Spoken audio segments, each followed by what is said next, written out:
আগামীকাল বেলা 11টার সময় কলকাতা ভ্যাংশাল কোর্টে আপনারা উপস্থিত হবেন অনুরোধ করব। শওকত মোল্লা সাহেব আর শওকত মোল্লা সাহেবের এক শুভাকাঙ্ক্ষী যিনি আছেন তার বিরুদ্ধে মানহানি মামলা হবে, আমার নামে অভিযোগ করেছে না। আগামীকাল 11টার সময় আপনারা কলকাতা ভ্যাংশাল কোর্টে আসবেন। তিনি আরও বলেছেন যে আব্বাস সিদ্দিকী অর্থাৎ আপনার বড় ভাই, তিনি যেখানেই দাঁড়াবেন মমতা বন্দ্যোপাধ্যায়কে তিনি বলছেন যে আমাকে সেখানে দাঁড়ানো হোক, জামানত জব্দ করার হুঁশিয়ারি দিয়েছেন। তো মমতা ব্যানার্জির সাথে আগে কনফার্মেশনটা নিয়ে নিন, লিখিত নিতে বলুন, তারপর কোথাও দাঁড়াবেন। আর তার আজকে বলছে তাকে আপনারা চোর বলাচ্ছেন নাকি, লোককে ভাড়া করে কাজ খুঁজে পাইনি। গত 2 তারিখে তো আমাকে বলছে লোক ভাড়া করে, এই ভাড়া করার টাকাই আমার কাছে নেই, দিতে পারেন না। যদি কেউ কিছু পার্টি ফান্ডে টাকা পয়সা দেয়, পার্টি চালাতে অনেক কষ্ট হচ্ছে, ভাড়া করতে গেলে টাকা লাগে। দ্বিতীয় কথা হচ্ছে বিধানসভার মধ্যে অতবার চোর চোর শুনে মন শান্ত হলো না, কেন বলতে যাব। আর লোক ভাড়া দিয়ে আমি তো বলছি, আমি ডাইরেক্ট বলছি, তৃণমূল কংগ্রেস আপাতমস্তকরা দুর্নীতিগ্রস্ত দল, চোরেদের দল। এই তৃণমূল কংগ্রেস চাকরি চুরি করেছে, রেশন চুরি করেছে, মিড ডে মিলের চাল চুরি করেছে, মাদ্রাসা উন্নয়নের টাকা চুরি করেছে।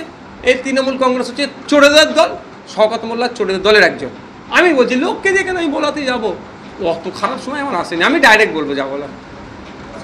এটাও বলেছে আইন হাতে তুলে নেবে, আইন বিচার ব্যবস্থা কি মান্যতা দেয় না ভাবছে? এখন সামনে পিছনে সিকিউরিটি আছে, দিদি দাদার হাত আছে, ভাবছে ধরাকে সরা মনে করছে নাকি?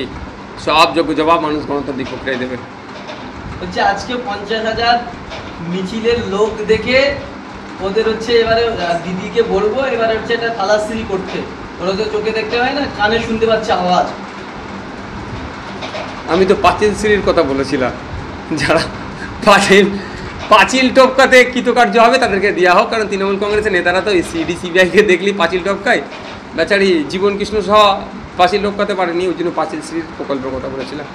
50,000 লোক কতটা জায়গায় ধরে, কতটা হয়, একটা লোক দাঁড়াতে গেলে কত স্কোয়ার ফিট জায়গা নেয়, একটা লোক বসলে কত স্কোয়ার ফিট জায়গা নেয়, সরকার সাহেব জানেন কি? যদি না জানে হিসাব আমি জানিয়ে দেবো, তারপরে বলতে বলবো। তবে আমি সারাদিন তো বাংলায় ঘুরলাম, সেকেন্ড হাফে দেখলাম বাংলাদেশ কোথা থেকে 50,000, ওনার কথা অনুযায়ী আমি ধরে নিচ্ছি 5,000 কোটা 50,000 করে, যে কোথা থেকে লোক এসছে না আসছে আমরা ভালো করে জানি। বলছি আবার আজকে অভিযোগ করা হচ্ছে যে আপনি বিজেপির কাছ থেকে কোটি কোটি টাকা নিয়েছেন। আগামীকাল বেলা 11টার সময় কলকাতা ভ্যাংশাল কোর্টে আপনারা উপস্থিত হবেন অনুরোধ করব।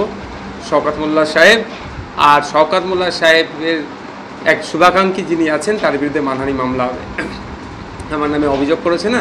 আগামীকাল 11টার সময় আপনারা কলকাতা ভ্যাংশাল কোর্টে আসবেন। তিনি আরও বলেছেন যে আব্বাস সিদ্দিকী অর্থাৎ আপনার বড় ভাই, তিনি যেখানেই দাঁড়াবেন মমতা বন্দ্যোপাধ্যায়কে তিনি বলছেন যে আমাকে সেখানে দাঁড়ানো হোক, জামানত জব্দ করার হুঁশিয়ারি দিয়েছেন। তো মমতা ব্যানার্জির সাথে আগে কনফার্মেশনটা নিয়ে নিন, লিখিত নিতে বলুন, তারপর কোথাও দাঁড়ার কথায় দেখি।